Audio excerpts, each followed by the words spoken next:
Launching on Product Hunt to get that little product of the day tag on your website is not a launch strategy. Going into AppSumo, and while they're great and I like them and they're friends of mine, going on AppSumo and doing a lifetime deal to launch your SaaS business is not a go-to-market strategy nor a launch strategy. These are all what I call point-in-time launches. They're not true launches that gets you to product market fit or to growth. Having worked with over 100 founders at this Shawshank crawl to product market fit, to revenues, having launched 2 SaaS companies myself successfully, on this episode, I'm gonna walk you through the 3 principles that you absolutely need to know to launch your SaaS product successfully. And when you follow these 3 principles, you will be able to figure out how to get to product market fit, and then how to launch, and then how to scale from there to drive to initial revenues, scale, and everything else that you want in your SaaS business. Intro.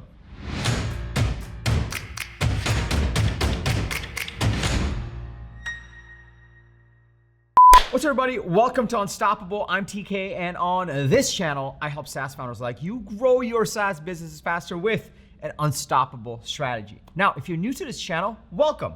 I drop an episode every single Sunday with actionable strategies from the trenches on how to grow your SaaS business faster. So be sure to hit that subscribe button and that bell icon. That way you'll get notified every single time I drop an episode with the TK energy.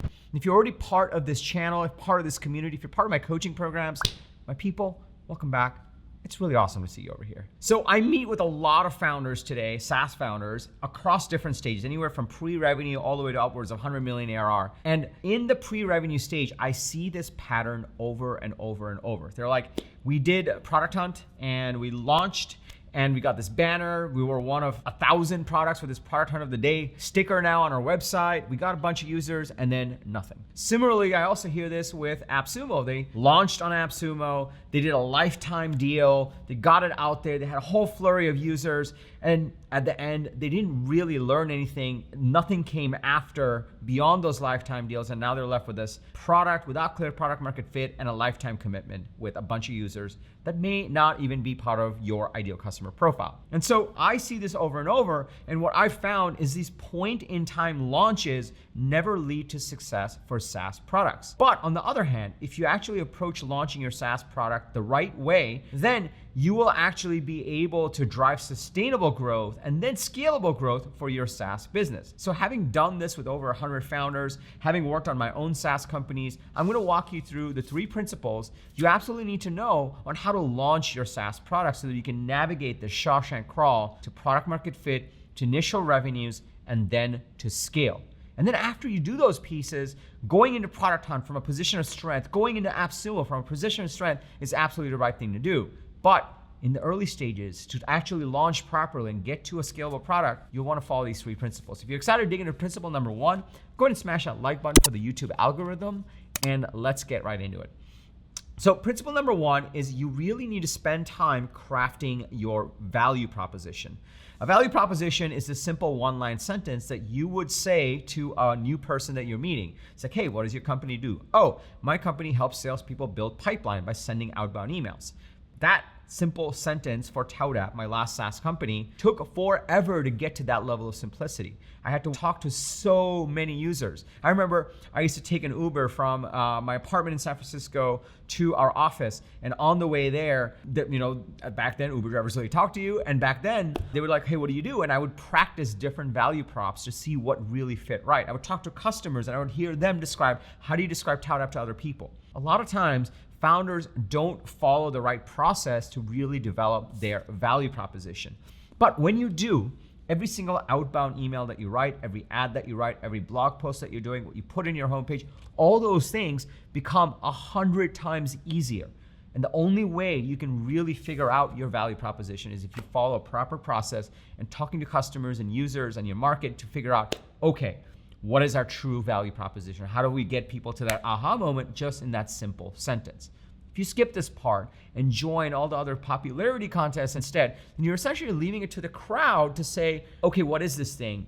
And you will actually attract all kinds of people and not be clear at the end of the day on what you're really doing and what these people are here for, and then it fizzles out, right? Sound familiar? So that's principle number one. You really want to craft your value proposition, because once you do that, you do the work around that, then all the other pieces you're going to do for your go-to-market is going to become 10 times easier, all the way down to maybe what you put in describing your product in the homepage, which is always in flux with for founders when they don't have their value prop figured out. So that's principle number one. Principle number two is you need to validate a few things before you go into a big bang launch. This is why big point in time launches don't work, because it's the equivalent of throwing a bunch of stuff out there and hoping it sticks, and then coming back and a bunch of noise happens and you're like, I don't really know what we learned. But if you follow a much more systematic way before you launch to figure out and validate the core things around your SaaS business, then you'll be more likely to succeed when you do launch. So what are those things? Some key things you want to validate is, are you solving an urgent and important problem? A lot of times founders solve problems that they themselves have experienced. This is perfectly fine and legit. However, a lot of times they don't take a step back and really look to understand, is this an urgent and important enough problem for others, a significant group of others, for the type of company I'm looking to build? So you'll want to validate that. What you'll also want to do is, do you have an easy enough solution for the urgent and important problem? A problem might be urgent and important, but your product is not an easy enough solution, so they won't use it anyway. They'd rather live with that problem or go with the competitive alternative. So you want to make sure, are you actually building an easy enough solution? And then what you also want to do is drive to at least 100 users or customers, or at least 100 users, customer conversations. If you don't do that unscalable thing to talk to 100 people that are in your ideal customer profile, and you're really validating, is this an urgent, important problem? Is this an easy enough solution? Did I talk to 100 people? Any launch that you do will be for nothing. This is essentially how you really validate, is this worth doing? Now I'll tell you, I talk to enough founders and I coach founders, and there are some common alternatives that they go after that lead them the wrong direction. One I already mentioned, they do a big bang launch and then nothing, a bunch of activity and then nothing. Other things they do is they say, you know what, before I talk to all these people and really validate this, I'm gonna build out one more feature. Once I have that one more feature, then it's gonna be perfect and everyone's gonna love it, and then we'll do the big bang launch and they can't even resist it. And of course, they lose 6 months building the wrong product that way. Another thing that I see come up happening is they try to go for scale right off the bat. They're like, oh, let's spin up all these ads, let's spin up all these outbounds, let's send 1,000 emails.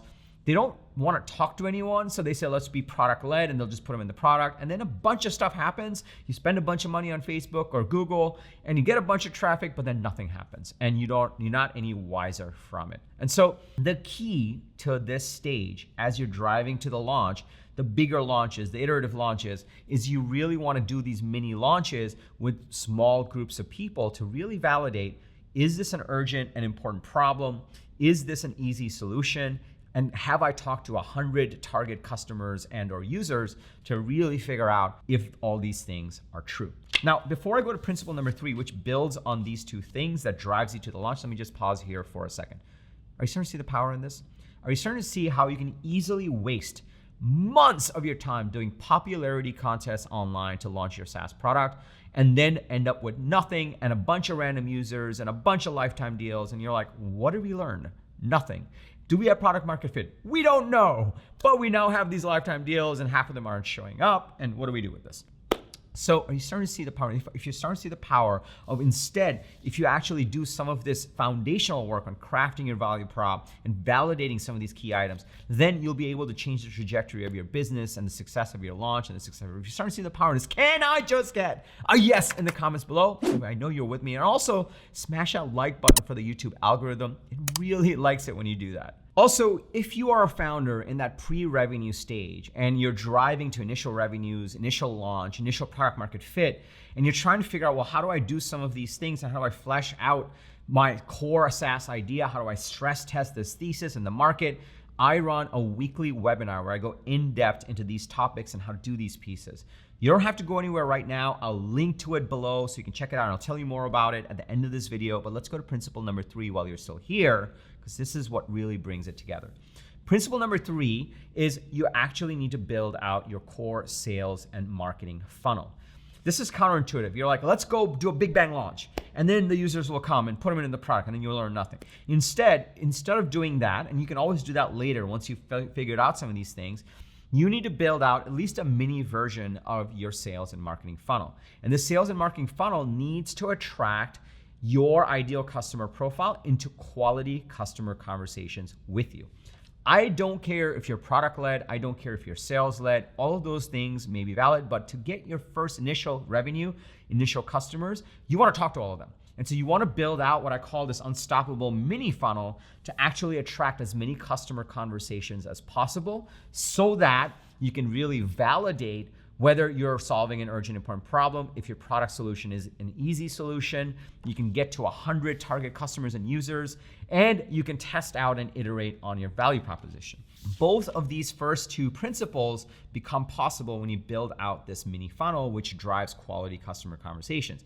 And as you're doing this, your value prop gets better and better, you validate your core thesis, and also most importantly, you're able to drive to initial revenues. That's how these three pieces come together. And once you have these three pieces and you have initial revenues, you have a strengthened value proposition, you actually know this is an urgent, important problem. And then if you take that and then go to Product Hunt or AppSumo or do the 1,000 outbound emails or do all those other things for a scalable go-to-market strategy, you'll be able to launch bigger and bigger and scale in a bigger way. And that's the thing that really makes a difference in SaaS today. When founders try to do the scalable thing right off the bat, they don't do the hard work in developing these three principles. They waste months building the wrong product, staying in the one more feature trap. But instead, when they do the unscalable things and do these three pieces, they're able to go a little bit slower, but then accelerate really fast because they did the foundational work. So to recap, principle number one is you need to craft your value proposition. Principle number two is you need to validate, are you solving an urgent, important problem? Is this an easy enough solution? Have you stress tested this 100 target customers and users?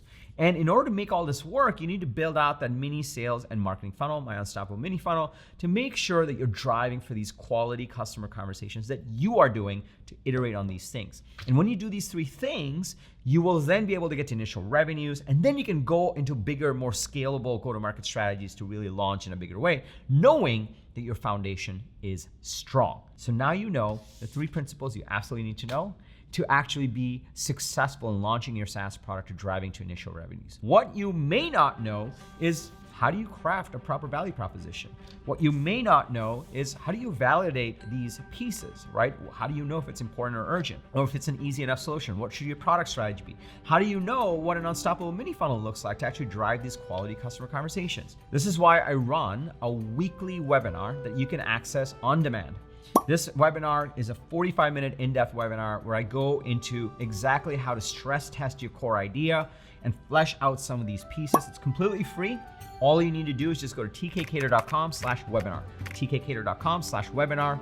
Just fill out your info and then you can watch it at your own pace. You can work through the process and you can understand exactly how I launch SaaS companies, how I help other SaaS founders do it as well. So just go to tkcater.com/webinar. Also, if you got value from this video, please smash that like button for the YouTube algorithm. It really likes it when you do that. I drop an episode every single Sunday with actionable strategies and tactics on how to grow your SaaS business faster, how to launch your SaaS business from the trenches. This is not theory. This is what I've done in my own life, in my own companies, and this is what I help other founders do now in their own SaaS businesses. This is all strategies from the trenches. So if you haven't already, be sure to subscribe by hitting that subscribe button and that bell icon that you'll get notified every single time I drop an episode. If you have a fellow founder that would get value from this, if you're part of a community of SaaS founders and SaaS practitioners that would get value from this, please share this video with them. We want to help as many SaaS founders as possible. And lastly, remember, everyone needs a strategy for their life and their business. When you are with us, yours is going to be unstoppable. I'm TK, and I'll see you inside that webinar. I'll link to it below, or just go to tkcater.com/webinar. And also, I'll see you in the next episode. Take care.